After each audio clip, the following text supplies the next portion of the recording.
Hello बच्चों, welcome to पढ़ाई Ninja channel. तो आज हम स्टार्ट करने वाले हैं चैप्टर 2 इकोनॉमिक्स का, आपकी क्लास 10th का, जिसका नाम है सेक्टर ऑफ इंडियन इकोनॉमी। तो बच्चों, इस टॉपिक में हम समझेंगे कि कैसे हमारे देश की इकोनॉमी अलग-अलग तरीके से काम करती है और यहाँ पे जो भी एक्टिविटीज होती हैं हमने उसको किस बेसिस पे डिवाइड किया है उसके बारे में पढ़ेंगे। तो चलिए स्टार्ट करते हैं। तो हमारा एजेंडा क्या है इस टॉपिक का पढ़ने का कि सबसे पहले हम पढ़ेंगे प्राइमरी, सेकेंडरी और टर्शियरी सेक्टर के बारे में, जो कि मैंने आपको बताया कि जो हमारे एक्टिविटीज है हमने कुछ सेक्टर में डिवाइड किया हुआ है। तो हम सबसे पहले इसके बारे में पढ़ेंगे। फिर हम पढ़ेंगे कि हमारा कंपैरिजन क्या है इन सेक्टर्स के बीच का। फिर हम पढ़ेंगे कि हिस्टोरिकल चेंजेस क्या-क्या हुए इस सेक्टर में। और फोर्थ टॉपिक है हमारा कि क्या है ये सारे सेक्टर्स का पार्ट इंडिया में। और फिफ्थ जो टॉपिक है वो हमारा कवर करता है कि एम्प्लॉयमेंट कैसा है इंडिया में, ऑर्गेनाइज और अनऑर्गेनाइज सेक्टर कैसा है, और पब्लिक पब्लिक और प्राइवेट ओनरशिप कैसे क्या है उसके बारे में देखेंगे। तो चलिए, अगर हम सबसे पहले बात करें कि इकोनॉमिक एक्टिविटीज को हम समझें, तो जो हमारे आसपास के लोग हैं वो अलग-अलग काम करते हैं। तो कोई खेती करता है, तो कोई फैक्ट्री में काम करता है, और कोई दुकान या बैंक में काम करता है। और इन्हीं सब एक्टिविटीज को समझने के लिए हमने इन्हें कुछ सेक्टर्स में डिवाइड किया हुआ है। और यहीं पे बात आ जाती है हमारी कि हमने ये क्लासिफिकेशन किया है इनको सेक्टर्स में। तो अगर हम सबसे पहले बात करें तो हमारा कौन सा आता है, सबसे पहले आता है हमारा प्राइमरी सेक्टर। तो जब हम ऐसा काम करते हैं, जब हमारे जो हम नेचुरल रिसोर्सेज है उनको डायरेक्टली यूज करते हैं, जैसे कि हमारी खेती हो गई, मछली पकड़ना, जंगल से लकड़ी लेना या माइनिंग, ये सारे काम किसके अंदर आ जाते हैं? प्राइमरी सेक्टर के अंदर। क्यों? क्योंकि जो हम नेचर है या फिर नेचुरल रिसोर्सेज हैं इधर हम डायरेक्टली यूज कर रहे हैं। चाहे एग्रीकल्चर हो तो उधर हम प्लांट वगैरह लगा रहे हैं, डेयरी है तो हम उधर काऊ है जो एनिमल्स हैं उसको यूज कर रहे हैं, फिशिंग में भी जो हमारे नेचर से दी हुई फिशेज हैं वो हैं, फॉरेस्ट्री में पेड़ हैं, माइनिंग में जो भी हमारे माइंस वगैरह है उसकी बात हो रही है, उधर हम जाके काम करते हैं। तो ये सारी जो जो भी नेचुरल रिसोर्सेज से रिलेटेड जो भी हमारी एक्टिविटीज हैं उसको हम कहते हैं प्राइमरी सेक्टर के अंदर। और इसको हम एग्रीकल्चर या फिर रिलेटेड सेक्टर भी कहा जाता है इसको। अब हम बात करेंगे नेक्स्ट सेक्टर की, जिसका नाम है सेकेंडरी सेक्टर। तो इधर हम क्या करते हैं, जो भी नेचुरल चीजें हैं उनको फैक्ट्री में ले जाके हम कुछ प्रोसेस करते हैं और उनको बदल कर एक नया प्रोडक्ट बनाते हैं, और उसको हम कहते हैं सेकेंडरी सेक्टर। तो यहाँ पे आप देख सकते हो कि activities where natural products are converted, मतलब जो भी हमारे, जैसे हमने पेड़ से ट्री पेड़ काट के लिया तो उससे हमने फिर उसको मैन्युफैक्चर करके लकड़ी बना दी, लकड़ी से फिर हमने सोफा सेट बना दिया। तो ये सारे जो प्रोसेस है क्या है वो इंडस्ट्रीज या फैक्ट्रीज में होती हैं। तो ये सारी यहाँ पे जो भी काम करने वाले लोग हैं फैक्ट्रीज में, इंडस्ट्रीज में काम करने वाले लोग, हम ये कहेंगे कि वो सेकेंडरी सेक्टर में एम्प्लॉयड हैं। मतलब एग्जाम्पल अगर ले ले तो जैसे फैक्ट्री हो गया, वर्कशॉप हो गया, तो ये सारे एग्जाम्पल है हमारे सेकेंडरी सेक्टर के। इधर आप एग्जाम्पल में देख भी सकते हो कि जैसे कॉटन है वो क्या है, प्लांट है। ये रॉ मटेरियल हमें नेचर से मिला हुआ है, इससे हम धागा बनाते हैं, कैसे? स्पिनिंग करके, और सॉरी, और फिर इसी धागे से हम क्लॉथ बना लेते हैं। फिर दूसरा एग्जाम्पल ले शुगर केन का, कि शुगर केन हमें नेचर से मिलता है और फिर हम उसको शुगर में ट्रांसफॉर्म करते हैं थ्रू मैन्युफैक्चरिंग प्रोसेस। मतलब बहुत सारी फैक्ट्रीज लगी जाती है जहाँ पे बहुत सारा प्रोसेस होके शुगर केन हमारे शुगर में कन्वर्ट हो जाता है, और इसी को हम इंडस्ट्रियल सेक्टर भी कहते हैं। चलिए, अब हम तीसरे सेक्टर की बात करते हैं, दैट इज टर्शियरी सेक्टर, और इसको हम सर्विस सेक्टर भी कहते हैं। तो ये ऐसा सेक्टर होता है जहाँ पे हम गुड्स को डायरेक्टली प्रोड्यूस नहीं करते हैं, लेकिन ये सेक्टर दूसरे सेक्टर को हेल्प करता है। जैसे कि अगर ट्रांसपोर्टेशन की बात करें, बैंकिंग की बात करें, कम्युनिकेशन की बात करें, ट्रेड की बात करें, तो क्या होगा कि जैसे हमने कोई प्रोडक्ट, जैसे अगर हम एग्जांपल ही लेते हैं, ट्री का लेते हैं, तो हमने ट्री से मैन्युफैक्चर किया, सेकेंडरी सेक्टर में फैक्ट्री से हमने कुछ फर्नीचर, बेड वगैरह बनाया, और फिर फर्नीचर को एक जगह से दूसरी जगह ले जाने के लिए हमें क्या करना होगा, ट्रांसपोर्टेशन, मतलब कोई ट्रक वगैरह में उसको एक जगह से दूसरी जगह ट्रांसपोर्ट करना पड़ेगा। तो ट्रक में जो काम कर रहा है इंसान, ड्राइवर हो गया, जो भी ट्रांसपोर्टेशन वाले जो भी अलग अलग लोग होते हैं, वो सारे किस में आ जाते हैं, सर्विस दे रहे हैं, तो ये लोग आ जाते हैं टर्शरी सेक्टर में। ये डेवलपमेंट में भी काम करता है, और इसको मैंने आपको बता चुका है कि सर्विस सेक्टर में होता है। तो आप ये सोच सकते हो कि जो ट्रांसपोर्ट या अगर कम्युनिकेशन नहीं होगा, तो हमारा जो ये पूरा हमने मैन्युफैक्चर किया है, प्रोडक्शन किया हुआ है, वो सब चीजें अधूरी रह जाएंगी। तो बिना टर्शरी सेक्टर और सर्विस सेक्टर के हमारा जो डेवलपमेंट है, हम सोच ही नहीं सकते हैं। चलिए अब हम बात करते हैं नेक्स्ट टॉपिक। हाँ चलिए, तो अब यहाँ पे क्या है कि हमारा जो अदर सर्विस सेक्टर है वो क्या क्या है, जैसे डॉक्टर्स हो गए, वो भी सर्विस देते हैं कि डॉक्टर्स सर्विस प्रोवाइड करते हैं हेल्थ रिलेटेड चीजों की। टीचर्स क्या है, पढ़ाते, जैसे मैं आपको पढ़ा रही हूँ तो वो भी एक सर्विस दे रही हूँ। फिर लॉयर्स हैं, लॉयर्स सर्विस सेक्टर के अंदर आते हैं। बार्बर्स हो गए, बैंकर्स हो गए, ये सारी चीजें किस में आती हैं, सर्विस सेक्टर में। चलिए अब जो नेक्स्ट टॉपिक है हमारा वो है कंपेयरिंग द थ्री सेक्टर्स। तो यहाँ पे हम देखते हैं इन तीनों सेक्टर्स को मिला के हमारे देश में जो गुड्स और सर्विस प्रोड्यूस होती हैं, उसी से हम क्या करते हैं, डेवलपमेंट मेजर करते हैं। तो जो हर सेक्टर गुड्स या सर्विस प्रोड्यूस करता है, जैसे कि हर सेक्टर, प्राइमरी सेक्टर हमारा अगर वुड प्रोड्यूस कर रहा है, मैन्युफैक्चरिंग, और जो सेकेंडरी सेक्टर है वो हमारे फर्नीचर प्रोड्यूस कर रहे हैं, और टर्शरी सेक्टर सपोज से ट्रांसपोर्टेशन कर रहे हैं। ठीक है, तो ये सारी चीजें क्या कर रहे हैं, लोगों को एम्प्लॉयमेंट दे रहे हैं। टोटल प्रोडक्शन, तो जो इन सब चीजों का प्रोडक्शन हो रहा है, जो भी हम चीजें मैन्युफैक्चर कर रहे हैं, is measured using the final goods and services, not quantity. तो सॉरी, तो अगर हम ये फर्नीचर मैन्युफैक्चर कर रहे हैं, तो हम फर्नीचर का क्या करेंगे, जो फाइनल प्रोडक्ट बना, जो फर्नीचर बना, हम उसकी वैल्यू लेकर करेंगे, और फिर हम टोटल प्रोडक्शन को इसी तरीके से हम मेजर करेंगे। हम ये नहीं देखेंगे कि पहले से ट्री का क्या था, फिर हमने उसमें मैन्युफैक्चरिंग करी और उसके प्लाई वगैरह काटी तो उसका क्या प्राइस रहा, नहीं, हम डायरेक्टली फर्नीचर की कॉस्ट देखेंगे, फाइनल गुड या सर्विसेज की कॉस्ट देखेंगे। तो यहीं पे हमारी बात आ जाती है टोटल वैल्यू जो है, इसी को हम कहते हैं जो ग्रॉस डोमेस्टिक प्रोडक्ट। और ग्रॉस डोमेस्टिक प्रोडक्ट से ही हम ये सारे सेक्टर्स को कंपेयर करते हैं। इसका मतलब ये होता है कि जो भी हमारे गुड्स और सर्विसेज, फाइनल गुड्स और सर्विसेज हैं, उनकी वैल्यू क्या है। अगर हम एक साल में उसको जो प्रोडक्ट प्रोड्यूस कर रहे हैं, तो पूरे एक साल में जितने भी हमने सर्विसेज दी, जितने भी हमने प्रोडक्ट्स प्रोड्यूस करे, तो उनके फाइनल वैल्यू क्या है, वो ग्रॉस डोमेस्टिक प्रोडक्ट है। और इन्हीं जो अगर अलग अलग हैं, जैसे टेबल है, चेयर है, बेड है, हर चीजें अलग अलग है, तो इन सब के फाइनल प्रोडक्ट का जो भी प्राइस होता है, हम इन सबको टोटल करते हैं, और इन्हीं सब के टोटल को हम ग्रॉस डोमेस्टिक प्रोडक्ट या फिर जीडीपी कहते हैं। तो चलिए अब हम पढ़ेंगे कि हाँ, हमारा इकोनॉमिक इवोल्यूशन कैसे हुआ इंडिया में। तो सबसे पहले क्या था कि इंडिपेंडेंस के आसपास, या फिर आप कह लो 1800 के आसपास जो था, मोस्ट ऑफ द जो वर्क फोर्स थी वो क्या थी, एग्रीकल्चर या फिर प्राइमरी सेक्टर में इन्वॉल्व थी। उनका काम यही था कि वो एग्रीकल्चर या खेती काम करें। फिर क्या हुआ कि धीरे धीरे इंडस्ट्रियलाइजेशन आया, और फिर धीरे धीरे लोगों ने फैक्ट्रीज डाली, और फैक्ट्रीज में जाना, काम करना चालू कर दिया। और अब क्या हुआ, अब ये 2000 आते आते क्या हो गया कि टर्शरी सेक्टर काफी ज्यादा एक्टिव हो गया। लोग उधर जाके काम करने लगे, जैसे ट्रांसपोर्टेशन हो गया, बैंकिंग हो गया, आईटी सेक्टर हो गया, बहुत सारे सेक्टर्स इधर भी लोग जाके काम करने लगे। तो टर्शरी सेक्टर में भी बहुत सारे लोग जाके काम करने लगे। तो कुछ ऐसा इकोनॉमिक इवोल्यूशन हुआ है इंडिया में। अब हम बात करेंगे final goods versus intermediate goods का। फाइनल गुड्स वो होते हैं जो सीधा हम यूज करते हैं, जैसे कि क्या हो गया, बिस्किट। अगर यहाँ पे आप देख सकते हैं इमेज के थ्रू, ये यहाँ पे फाइनल ये बिस्किट्स हैं, ठीक है। तो अगर लेकिन बिस्किट को बनाने के लिए हमें क्या क्या चीजें चाहिए होती हैं, हमें व्हीट चाहिए होता है, या फ्लोर चाहिए होता है, तो ये सारे क्या है, इंटरमीडिएट गुड्स हैं, मतलब जो पहले उसमें जरूरत होने वाली चीजें हैं।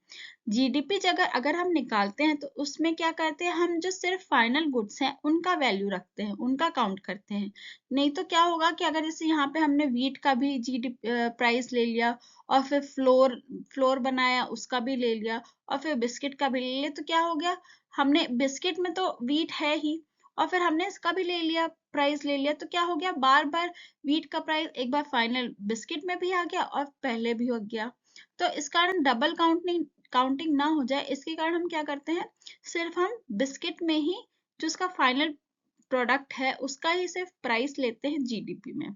ठीक है, तो फाइनल गुड्स क्या है, जो कि रेडी फॉर कंजप्शन है, जैसे कि बिस्किट है, उसको हम कहते हैं। इंटरमीडिएट गुड्स क्या होगा, जैसे बिस्किट को बनाने के लिए हमारा व्हीट हो गया, फ्लावर हो गया। Only the final goods value is counted to avoid double counting. तो वही चीज मैंने आपको समझाई कि डबल काउंटिंग रोकने के लिए ताकि हम डबल काउंटिंग ना करें, तो हम फाइनल गुड्स की वैल्यू को ही काउंट करते हैं। तो चलिए अब हम बात करेंगे historical changes in this sectors. तो क्या था जब हमारा 1800s की जैसे कि हमने बात करी, तो क्या हुआ कि सबसे पहले प्राइमरी सेक्टर काफी ज्यादा डोमिनेंट था। पहले टाइम में लोग मोस्टली खेती में ही काम करते थे, है ना। फिर क्या हुआ, इंडस्ट्रियल सेक्टर आया, जिसको हम सेकेंडरी सेक्टर भी कहते हैं, ये काफी ज्यादा ग्रो हुआ। और अब आज के टाइम में क्या हुआ कि टर्शरी सेक्टर अब सबसे ज्यादा बड़ा हो गया है, जैसे कि कहाँ, डेवलप्ड कंट्रीज में काफी ज्यादा इसका रोल हो गया। तो आप देख सकते हैं कि थोड़ा धीरे धीरे टाइम से ही प्राइमरी सेक्टर के बाद फिर सेकेंडरी सेक्टर आया और फिर टर्शरी सेक्टर आया। फिर हम नेक्स्ट बात करते हैं कि इन तीन सेक्टर्स का प्रोडक्शन कैसा क्या रहा। तो यहाँ पे हमने कंपैरिजन किया है 1977-78 से 2017 टू 18 में। तो क्या था कि 1977 या 78 में अगर हम देख लें, ये वाला ग्राफ बताता है कि जो प्राइमरी सेक्टर था ग्रीन से है, फिर सेकेंडरी सेक्टर रेड से है, और जो ग्रीन है वो आपका टर्शरी सेक्टर बताता है। तो उस टाइम पे जो प्राइमरी सेक्टर था वो उसका सबसे ज्यादा रोल था, यहाँ पे ये लार्जेस्ट प्रोड्यूसर था। फिर 2017 अगर 18 की बात करें तो यहाँ पे जो ग्रीन आप ये देख सकते हो काफी ज्यादा इसका स्पैन है, और ये कह सकते हैं कि जो टर्शरी सेक्टर था या फिर सर्विस सेक्टर था वो सबसे ज्यादा बढ़ गया। तो हम ये कह सकते हैं कि 40 साल में सारे सेक्टर्स बढ़े तो, पर सबसे ज्यादा क्या बढ़ा, हमारा टर्शरी सेक्टर। तो ये हो गया कि इन 40 साल में लोगों ने सबसे ज्यादा काम करना कहाँ चालू कर दिया, टर्शरी सेक्टर में। क्योंकि देखो पहले ये ग्रीन जो एरिया था ये कितना कम था, फिर अचानक से 40 साल बाद देखो कितना ज्यादा हो गया। तो यहाँ पे हम ये कह सकते हैं कि टर्शरी सेक्टर में बहुत ज्यादा बढ़ा। फिर हम देखें तो क्या है कि यहाँ पे जो हम बाकी भी चीजें कंपेयर करेंगे कि इंडिया में कैसा क्या सेक्टर रहा, कि जो तीनों सेक्टर थे हालांकि सब ग्रो करे इन 40 सालों में, पर जो टर्शरी सेक्टर था वो सबसे ज्यादा लार्जेस्ट प्रोड्यूसर बन गया, या फिर आप ये कह सकते हो कि सबसे ज्यादा लोगों को एम्प्लॉयमेंट इसी ने दी। पर अभी भी क्या है कि जो प्राइमरी सेक्टर है हमारा, वो स्टिल काफी लोगों को एम्प्लॉयमेंट देता है। जैसे कि हम यहाँ पे जीवीए देख सकते हैं कि जीवीए जो शेयर है सेक्टर का वो क्या है। तो जीवीए रिप्रेजेंट करता है हमारा ग्रॉस वैल्यू एडेड, कि किसने वैल्यू ज्यादा ऐड करी, किस सेक्टर में ज्यादा वैल्यू ऐड की। तो हम 1977 से 78 देखेंगे तो सबसे ज्यादा क्या एग्रीकल्चर सेक्टर कर रहा है, फिर मैन्युफैक्चरिंग थोड़ा कम, और फिर जो टर्शरी सेक्टर है वो प्राइमरी सेक्टर से थोड़ा कम है। फिर अगर हम 2017 से 18 की बात करें तो हमारा जो सबसे ज्यादा ग्रोथ हुआ है वो किसमें हुआ, टर्शरी सेक्टर में। सेम ये चीज हम देखेंगे कि अगर एम्प्लॉयमेंट इंक्रीज किसमें हुआ है, तो आप ये देख सकते हो कि सबसे कम पहले 18 ही था अगर 1977 से 78 की बात करें टर्शरी सेक्टर में, और फिर 31% हो गया है अभी 2017 से 18 में। तो ये चेंजेस हो गए हैं हमारे 40 इयर्स में। अब हम बात करेंगे दूसरे टॉपिक की, that is under employment and disguised unemployment. तो जब बहुत सारे लोग काम कर रहे हों, बल्कि जो जरूरत है बहुत कम ही लोगों की जरूरत होती है, तब हम उसको कहते हैं अंडर एम्प्लॉयमेंट या डिस्गाइज्ड एम्प्लॉयमेंट। तो ये एक बहुत इंपॉर्टेंट कॉन्सेप्ट है, आपको दिमाग में रखना है। तो इसका मतलब ये भी है कि ज्यादा लोग एक ही काम कर रहे हैं, जहां कम लोगों से भी काम हो सकता है। जैसे कि एक छोटी खेती पर 5 लोग काम कर रहे हैं, लेकिन हमें सिर्फ 3 लोगों की जरूरत है। तो 2 लोग अगर निकल भी जाएं तो उनके प्रोडक्शन पे कोई फर्क नहीं पड़ेगा, है ना। तो ये एग्जाम्पल हो गया हमारे अंडर एम्प्लॉयमेंट का और डिस्गाइज्ड एम्प्लॉयमेंट का। ये मोस्टली एग्रीकल्चर और इनफॉर्मल सर्विसेज में होता है। इनफॉर्मल सर्विसेज मतलब जहाँ पे आपको प्रॉपर कोई लीव नहीं होती है, मतलब आप लेबर वगैरह जो भी होते हैं, और जहाँ पे लीव नहीं होती, कॉन्ट्रैक्ट नहीं होता है, जो प्रॉपर एम्प्लॉयमेंट नहीं होता है, मतलब वो हम इनफॉर्मल सर्विसेज कहते हैं। और एग्रीकल्चर में जहाँ पे मतलब 3 लोगों से भी काम चल सकता है, हम उधर 5 लोग काम कर रहे हैं, तो ऐसे टाइप के काम को हम अंडर एम्प्लॉयमेंट कहते हैं। अब चलिए, तो ये आप देख सकते हो कि ये प्राइमरी सेक्टर है, फिर इंडस्ट्रियल रिवॉल्यूशन आया तो सेकेंडरी सेक्टर में लोग जाते हुए चले गए, है ना। अब हम देखेंगे कि कैसे हम ज्यादा से ज्यादा एम्प्लॉयमेंट क्रिएट कर सकते हैं, how to create more employment. तो रोजगार बढ़ाने के लिए क्या किया जा सकता है? सबसे ज्यादा है कि हम इरिगेशन फैसिलिटीज हो तो ज्यादा क्रॉप उगा सकते हैं, है ना। तो हम इरिगेशन इंप्रूव करें तो ज्यादा से ज्यादा क्रॉप हम लगा सकते हैं, जिसके कारण क्या होगा, ज्यादा से ज्यादा जॉब जॉब बढ़ेंगी। फिर रूरल एरियाज में अगर रोड और स्टोरेज बनाने से होगा क्या कि हम ट्रांसपोर्ट बिल्डअप कर देंगे और रूरल लोगों को जॉब मिल सकेगी उस स्टोरेज में, उसको ट्रांसपोर्ट करने के लिए बहुत सारे लोगों की ड्राइवर की आवश्यकता पड़ेगी, तो इससे क्या होगा, एम्प्लॉयमेंट बढ़ेगा। फिर हम चीप क्रेडिट भी दे सकते हैं उनको कि चीप मतलब सस्ते में हम उनको पैसे कुछ उधार दे सकते हैं, ताकि वो लोग अपना कुछ खुद का सेटअप कर सकते हैं। हम कुछ स्मॉल इंडस्ट्रीज या टूरिज्म या एजुकेशन और हेल्थ केयर भी डेवलप कर सकते हैं, ताकि उधर के लोग भी उधर ही एम्प्लॉयमेंट मिल सके उनको। जैसे कि टूरिज्म है, जैसे अगर हमने कोई छोटे से जगह में उसको एक टूरिस्ट स्पॉट बना दिया, तो उधर के लोग क्या करेंगे, कुछ खाने का रेस्टोरेंट डाल सकते हैं, कुछ शॉप्स डाल सकते हैं, कुछ होटल्स रेस्टोरेंट टाइप की जगह या फिर पीजी या फिर वैसे टाइप की चीजें डाल सकती है। तो क्या होता है कि जैसे टूरिज्म आ गया, इंडस्ट्रीज आ गई, तो उसके कारण बहुत सारे एम्प्लॉयमेंट जनरेट भी हो जाता है। तो आप यहाँ पे एग्जाम्पल भी देख लेते हैं कि जो गवर्नमेंट स्कीम थी, जैसे कि मनरेगा 2005 की थी, वो भी लोगों को हर साल 100 दिन का काम की गारंटी करती थी। तो इससे क्या होता था कि जो रूरल एम्प्लॉयमेंट है वो बढ़ता था। अब हम बात करेंगे ऑर्गेनाइज्ड और अनऑर्गेनाइज्ड सेक्टर की। तो क्या है, हमने जो ये सारे सेक्टर्स हैं उनको हमने ऑर्गेनाइज्ड और अनऑर्गेनाइज्ड सेक्टर में भी डिवाइड किया है। अगर हम ऑर्गेनाइज्ड सेक्टर की बात करें, तो ऑर्गेनाइज्ड सेक्टर में रेगुलर जॉब्स होती हैं, उनको फिक्स्ड इनकम मिलती है, वो रजिस्टर्ड होते हैं, मतलब गवर्नमेंट में रजिस्टर होते हैं, ठीक है। उनको सैलरी मिलती है, गवर्नमेंट रूल्स को वो फॉलो करते हैं। जैसे कि क्या हो गए, आपके फैक्ट्रीज हो गई, बैंक्स हो गए, स्कूल्स हो गए, तो ये सारे किसके अंदर आते हैं, ऑर्गेनाइज सेक्टर में। मतलब जहाँ यहाँ पे जो लोग हैं, टीचर्स हैं, वर्कर्स हैं, जो भी लोग काम कर रहे हैं, और एम्प्लॉयज हैं, क्लर्क्स हैं, तो ये सारे किसके अंदर है, ऑर्गेनाइज सेक्टर में काम कर रहे हैं। पर अगर हम अनऑर्गेनाइज सेक्टर की बात करें, तो यहाँ पे लोग छोटी दुकानों में या फिर डेली लेबर के रूप में काम करते हैं, जहाँ पे जॉब सिक्योरिटी ही नहीं होती है, उनको कम पेमेंट मिलता है, स्कैटर्ड यूनिट्स हैं, छोटी छोटी यूनिट्स हैं, जैसे कि वेंडर्स हो गए, लेबरर्स हो गए, तो ये सारे किस में आते हैं, अनऑर्गेनाइज सेक्टर में। तो चलिए अब हम देखते हैं next topic, that is protecting unorganise sectors या फिर वर्कर। तो अब जो अनऑर्गेनाइज सेक्टर में काम करते हैं, उनके पास कोई जॉब सिक्योरिटी नहीं है, उनकी जॉब कभी भी जा सकती है। तो अनऑर्गेनाइज सेक्टर वर्कर जो होते हैं वो आमतौर पर लो पेड होते हैं, और उनके पास कोई सोशल सिक्योरिटी नहीं होती है। उन्हें सही क्रेडिट, रॉ मटेरियल और फेयर वेजेस देने के लिए गवर्नमेंट को सपोर्ट देना पड़ता है। तो यहाँ पे ये काफी सपोर्ट करना पड़ता है उनको, ताकि जैसे आप देखो कि बहुत सारी स्कीम्स आती हैं कि उनको कुछ मंथली वेजेस मिलते हैं, या फिर कुछ मनरेगा है कि 100 डेज का एम्प्लॉयमेंट मिलता है। तो ये कुछ स्कीम्स हैं जो अनऑर्गेनाइज्ड सेक्टर में जो लोग काम करते हैं उनके लिए। अब हम बात करेंगे पब्लिक एंड प्राइवेट सेक्टर के बारे में। तो एक और क्लासिफिकेशन है जो कि हमने ओनरशिप के बेसिस में की हुई है। तो सबसे पहली अगर बात आती है हमारे पब्लिक सेक्टर की बात आती है, तो ये ऐसी इंडस्ट्रीज हैं या सर्विसेज हैं जो सरकार के कंट्रोल में रहती है, जैसे कि इंडियन रेलवेज हो गया, पोस्ट ऑफिस हो गया।